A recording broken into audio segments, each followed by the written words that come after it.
तो साथियों नमस्कार और स्वागत है आप सभी का हमारे YouTube चैनल स्टडी सर्किल में। और इस वीडियो में हम बात कर रहे हैं यूपीएससी 2026 के लिए विज्ञान एवं प्रौद्योगिकी आधारित क्विज को लेकर। देखें जो पहला प्रश्न है कि प्रयोगशाला में उत्पादित हीरो या एलजीडी या कहें कि लैब ग्रॉन डायमंड्स और प्राकृतिक हीरो के संदर्भ में निम्नलिखित कथनों पर विचार करें।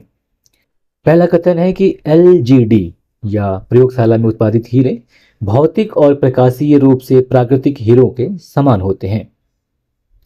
दूसरा कथन है कि प्राकृतिक हीरो में नाइट्रोजन की थोड़ी मात्रा पाई जाती है, जबकि रासायनिक वाष्प जमाव के माध्यम से उत्पादित एलजीडी आमतौर पर नाइट्रोजन मुक्त होते हैं। तीसरा कथन है कि पृथ्वी के मेंटल की भूवैज्ञानिक स्थितियों की नकल करके एलजीडी का उत्पादन करने के लिए उच्च दबाव उच्च तापमान विधि का उपयोग किया जाता है।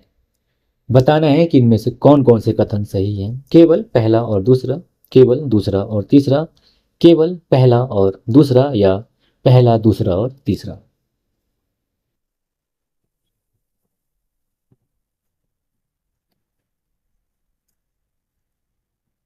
तो यहाँ पे तीनों कथन सही हैं, इसलिए सही विकल्प डी हो जाएगा। अगला दूसरा प्रश्न देखेंगे हम।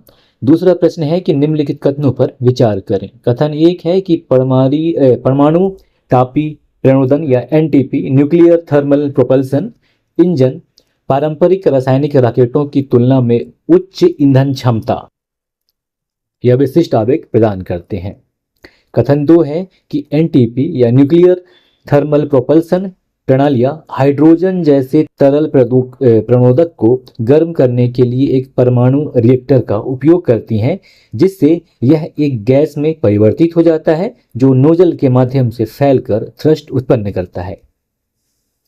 अब बताना है कि उपरोक्त कथनों के संबंध में निम्नलिखित में से कौन सा कथन सही है। विकल्प ए है कि कथन एक और कथन दो दोनों सही है और कथन दो जो है कथन एक की सही व्याख्या करता है। विकल्प बी है कि कथन एक और कथन दो दोनों सही हैं, लेकिन कथन दो कथन एक की सही व्याख्या नहीं है। विकल्प सी है कि कथन एक सही है लेकिन कथन दो गलत है। और विकल्प डी है कि कथन एक गलत है लेकिन कथन दो सही है। बताना है यहाँ पे क्या सही है।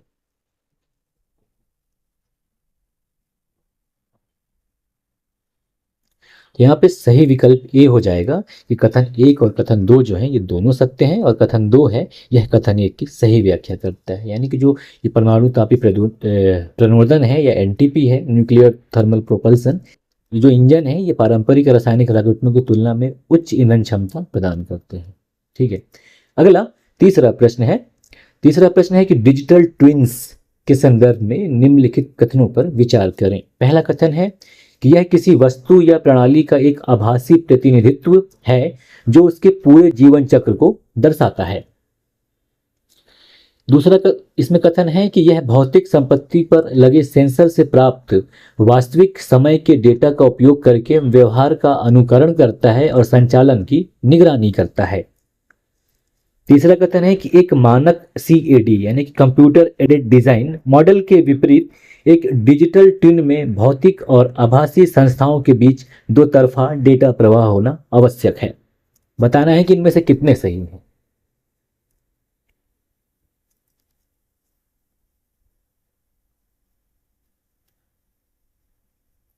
सही विकल्प यहाँ पे सी हो जाएगा। ये तीनों कथन सही हैं।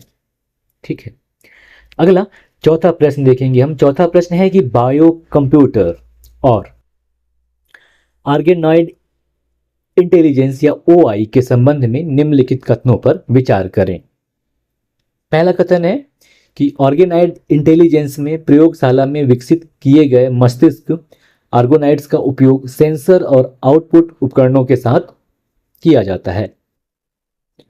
दूसरा कथन है कि सिलिकॉन आधारित AI के विपरीत यानी कि आर्टिफिशियल इंटेलिजेंस के विपरीत बायो कंप्यूटर संभावित रूप से काफी कम ऊर्जा खपत के साथ जटिल गणनाएं कर सकते हैं। तीसरा कथन है कि ओरल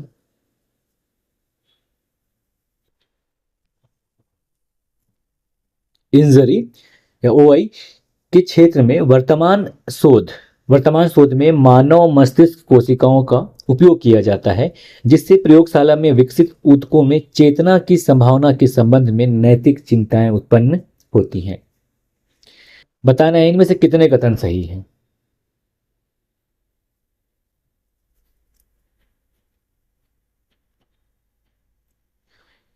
तो यहाँ पे तीनों कथन सही हैं, इसलिए सही विकल्प डी हो जाएगा। प्रथम, पहला, दूसरा और तीसरा। ठीक है। और एक बात आपको, जैसे कि पिछले कितने वीडियो में आपसे बोला हूं कि साइंस एंड टेक में जहां पे कैन वाले जो होते हैं, जो संभावना दर्शाते हैं, वो हमेशा सत्य होते हैं। जो हो सकते हैं वो हमेशा सत्य होते हैं, यानी कि if it can be then he is true. Okay. Next, पांचवा प्रश्न देखेंगे हम। पांचवा प्रश्न है कि अंतरिक्ष मलबे के समन के संदर्भ में निम्नलिखित प्रौद्योगिकियों पर विचार करें। अंतरिक्ष मलबे, या जिसे स्पेस डिब्रीज मिटिगेशन कहा जाता है, मतलब अंतरिक्ष मलबे के समन यानी कि स्पेस डिब्रीज मिटिगेशन के कॉन्टेक्स्ट में निम्नलिखित प्रौद्योगिकियों पर विचार करें। लेजर झाड़ू, चुंबकीय टग, तरल धातु ताप पाइप, ड्रैग सेल। तो ऊपर दिए गए तरीकों में से कितने तरीके निम्न पृथ्वी कक्षा एलईओ एलईओ या लोअर अर्थ ऑर्बिट से निष्क्रिय उपग्रहों को भौतिक रूप से हटाने के लिए सक्रिय रूप से उपयोग किए जाते हैं या प्रस्तावित हैं। बताना है कि इनमें से कौन से, यानी कितने तरीके हैं जो जो पृथ्वी का जो निम्न पृथ्वी कक्षा है वहाँ जो निष्क्रिय उपग्रह हैं उनको भौतिक रूप से हटाने के लिए सक्रिय रूप से उपयोग किए जा रहे हैं या इनका उपयोग किए जाने का प्रस्तावना रखा गया है। तो यहाँ पे लेजर झाड़ू को रखा गया है, चुंबकीय टग है और ड्रैग सेल है। तो एक, दो और चार सही है, इसलिए सही विकल्प यहाँ पे सी हो जाएगा, केवल तीन, है ना। तो सही विकल्प यहाँ पे सी हो जाएगा, केवल तीन, यानी कि पहला, दूसरा और चौथा। अगला छठवां प्रश्न है कि जीनोम इंडिया प्रोजेक्ट के संदर्भ में निम्नलिखित कथनों पर, निम्नलिखित विषयों पर विचार करें। पहला है कि प्रत्येक भारतीय नागरिक की संपूर्ण आनुवंशिक विविधता का मानचित्रण करना। दूसरा, कि भारतीय जनसंख्या के लिए एक संदर्भ जीनोम का निर्माण।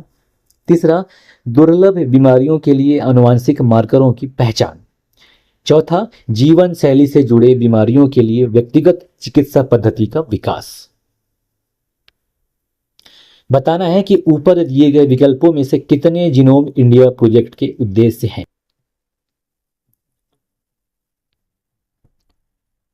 तो यहां पे पहला कथन जो है ये गलत है कि प्रत्येक भारतीय नागरिक की संपूर्ण आनुवंशिक विविधता का मानचित्रण करना नहीं, मतलब ऐसा नहीं है। इसका उद्देश्य यह है कि भारत भर के विभिन्न जनसंख्या समूहों के जीनोम का अनुक्रमण करते हुए एक प्रतिनिधि आनुवंशिक डेटाबेस तैयार करना है। तो पहला गलत है, दूसरा सही है, तीसरा सही है, चौथा भी सही है। सही विकल्प यहाँ पे सी हो जाएगा कि केवल तीन कथन सही है, दो, तीन और चार। अगला सातवां प्रश्न है कि खगोलीय वेधशालाओं से संबंधित खबरों में अक्सर उल्लेखित होने वाले तरल दर्पणों या यूं कहें कि लिक्विड मिरर्स के संदर्भ में निम्नलिखित कथनों पर विचार करें। पहला कथन है कि वे परवलयिक आकार बनाने के लिए आमतौर पर पारे जैसे तरल पदार्थ से भरे एक घूमने वाले कुंड का उपयोग करते हैं। दूसरा कथन है कि कांच के दर्पणों के विपरीत इन्हें आकाश के किसी भी हिस्से को देखने के लिए झुकाया जा सकता है। तीसरा कथन कि भारत की अंतर्राष्ट्रीय तरल दर्पण दूरबीन या ILMT या India's international liquid mirror telescope जो है उत्तराखंड के देवस्थल में स्थित है। बताना है इनमें से कौन कौन से कथन सही हैं। तो पहला कथन सत्य है, दूसरा असत्य है, तीसरा सत्य है। तो पहला और तीसरा सही है, इसलिए सही विकल्प सी हो जाएगा, केवल एक और तीन। अगला आठवां नंबर प्रश्न है कि सेमीकंडक्टर निर्माण या सेमीकंडक्टर फैब्रिकेशन के संदर्भ में निम्नलिखित गैसों या रसायनों पर विचार करें। Neon, argon, silicon, phosphine. बताना है कि ऊपर दिए गए पदार्थों में से कितने पदार्थों का उपयोग, मतलब ऊपर दिए गए पदार्थों में से कितने का उपयोग सिलिकॉन वेफर्स के विद्युत गुणों को बदलने के लिए डोपेंट के रूप में प्रयोग किया जाता है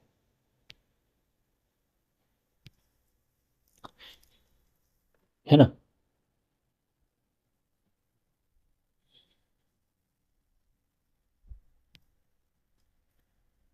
तो सही विकल्प यहाँ पे नियॉन, आर्गन, सिलिकॉन, इन तीनों को डोपेंट के रूप में उपयोग नहीं किया जाता है बल्कि फास्फीन का किया जाता है। तो सही विकल्प यहाँ पे ए हो जाएगा, केवल एक।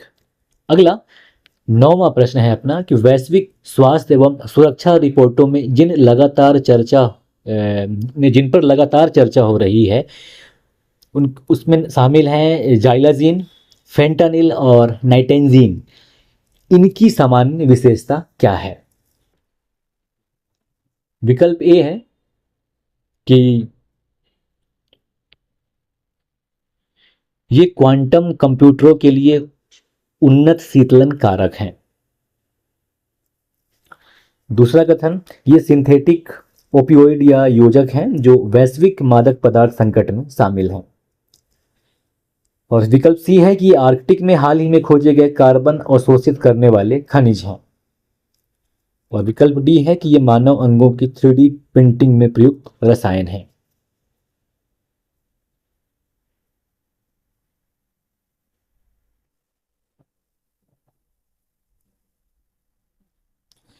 सही विकल्प बी हो जाएगा कि ये सिंथेटिक ओपियाइड या योजक हैं जो कि वैश्विक मादक पदार्थ संकट में शामिल हैं। ठीक है। अगला 10वां और अंतिम प्रश्न है हमारा कि माइक्रोबियल फ्यूल सेल्स या MFC के संबंध में निम्नलिखित कथनों पर विचार करें। पहला कथन है कि वे कार्बनिक पदार्थों को ऑक्सीकृत करने और बिजली उत्पन्न करने के लिए उत्प्रेरक के रूप में बैक्टीरिया का उपयोग करते हैं। दूसरा कथन कि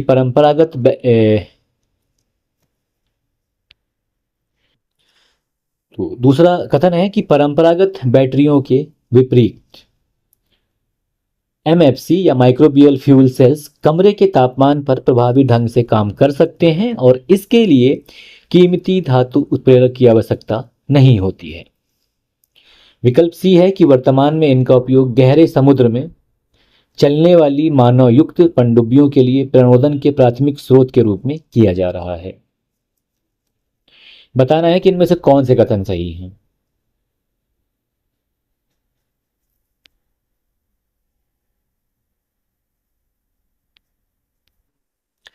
सही विकल्प यहाँ पे ए हो जाएगा, केवल पहला और दूसरा कथन सही है, तीसरा गलत है। तो साथियों इस वीडियो में इतना ही। बाकी अगले वीडियो में कैसा लग रहा है आपको जरूर बताएं। और जैसा कि अब एडमिट कार्ड आ चुका है और आई थिंक नेक्स्ट आने वाले संडे को पेपर है आपका, तो अभी से बेस्ट ऑफ लक और नमस्कार, जय हिंद, जय भारत।